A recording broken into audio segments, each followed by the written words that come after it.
अस्सलाम वालेकुम, मैं आसिम पठान। आप देख रहे हैं आपका अपना channel Aligarh budgies and finches. दोस्तों, ब्लड लाइन एक ऐसा टॉपिक है, एक ऐसी इंफॉर्मेशन है जो हर बर्ड ब्रीडर को पता होनी चाहिए कि ब्लड लाइन होता क्या है, मजबूत ब्लड लाइन किसको बोलते हैं और कमजोर ब्लड लाइन किसको बोलते हैं, कमजोर ब्लड लाइन के जो परिंदे होते हैं उसकी पहचान क्या है और मजबूत ब्लड लाइन के परिंदों की पहचान क्या है। ये सारी बातें आज की वीडियो में कवर होने वाली है। तो दोस्तों, ये बहुत ही ज़्यादा इंपॉर्टेंट टॉपिक है। अगर आपको नहीं पता है ब्लड लाइन के बारे में तो फिर ये वीडियो आपको लास्ट तक देखनी चाहिए। और अगर आपको थोड़ा बहुत इन्फॉर्मेशन है या सब कुछ जानते हैं फिर भी इस वीडियो को लास्ट तक देख लीजिएगा, ताकि आपके जो भी डाउट होंगे वो सब क्लियर हो जाएंगे। दोस्तों, कमजोर ब्लड लाइन के मैं आपको परिंदों की पहचान बताता हूँ। कमजोर ब्लड लाइन के जो परिंदे होंगे, एक तो उनका साइज कम होगा, ठीक है, छोटा साइज होगा, क्योंकि वो इनब्रीडिंग के बने हुए बर्ड होते हैं। साइज में छोटे होंगे, देखने में डल होंगे, ठीक है, और जल्दी जल्दी बीमार हो जाएंगे। नज़ला खांसी बहुत जल्दी लगेगा।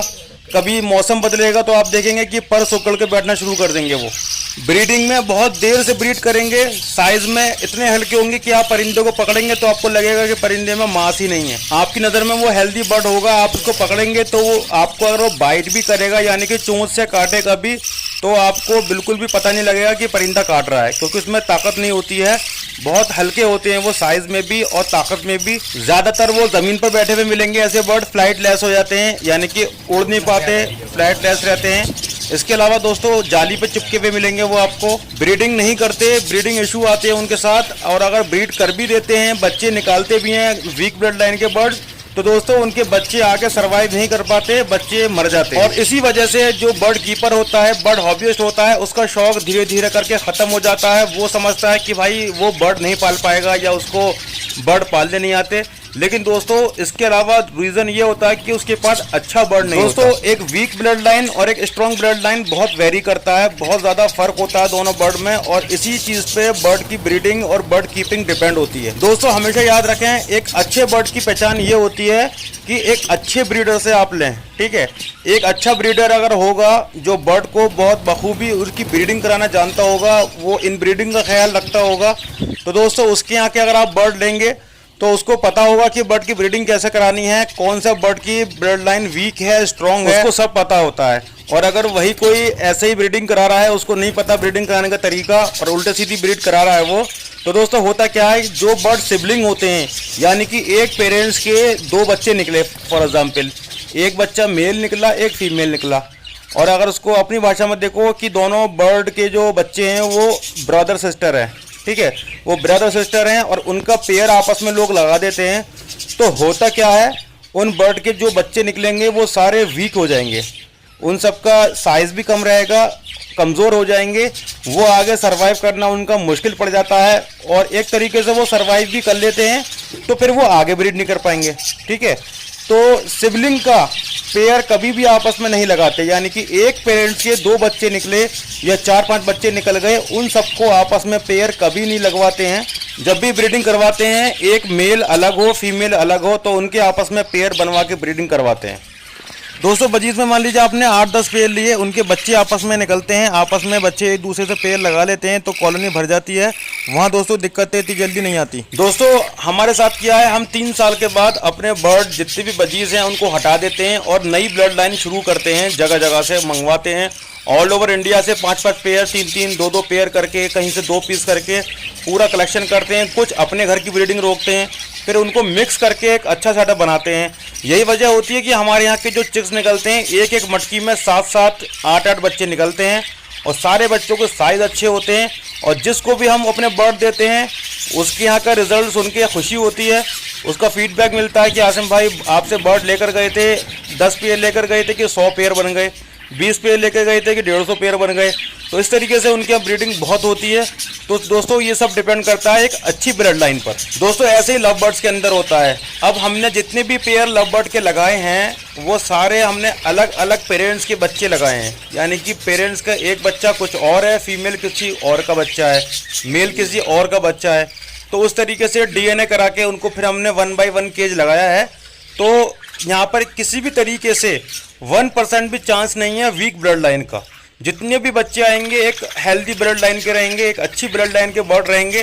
और दोस्तों, इससे पहले भी जो भी हम बर्ड की परचेजिंग करते हैं हम सब पता करते हैं कि भाई कौन से ब्रीडर के पास क्या है। जो हम चिक्स परचेज करके ला रहे हैं उसके पीछे की हिस्ट्री क्या है, उसके जो पेरेंट्स हैं वो कौन कौन से पेरेंट्स हैं।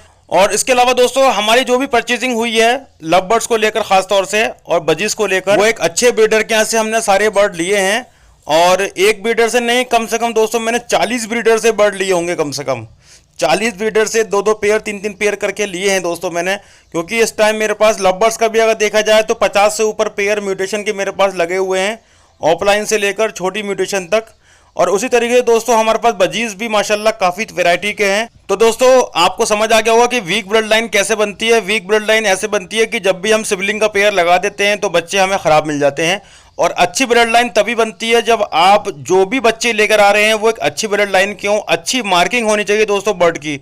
बजीज में तो मार्किंग नहीं देखी जाती दोस्तों, मार्किंग खास तौर से लव बर्ड्स में देखी जाती है। क्योंकि लव बर्ड का सारा खेल ही मार्किंग और साइज के ऊपर होता है दोस्तों। साइज बर्ड का तभी आता है जब वो अच्छी ब्लड लाइन का हो और अच्छी मार्किंग के पेरेंट्स हो, तभी बच्चों की मार्किंग अच्छी आती है। दोस्तों कभी भी अगर परचेस करते हैं आप बर्ड तो पहले उसका साइज देखें। बर्ड का साइज कैसा है, ऐसा तो नहीं कि वो सोकड़े में है, हड्डी आ रही है उसके, ठीक है। कभी कभी देखा जाता है दोस्तों बर्ड का साइज कम होता है, थोड़ा सा वो हड्डी उसकी शो हो रही होती है जिसको कील बोन बोलते हैं, चेस्ट वाली, और थोड़ा कमज़ोर होता है दिखने में, फ्लाइटलेस होता है, कम उड़ता है, हाँफता जल्दी है। और ये सब चीज़ें दोस्तों जो होती हैं एक वीक ब्लड लाइन के इश्यूज़ होते हैं ये सब।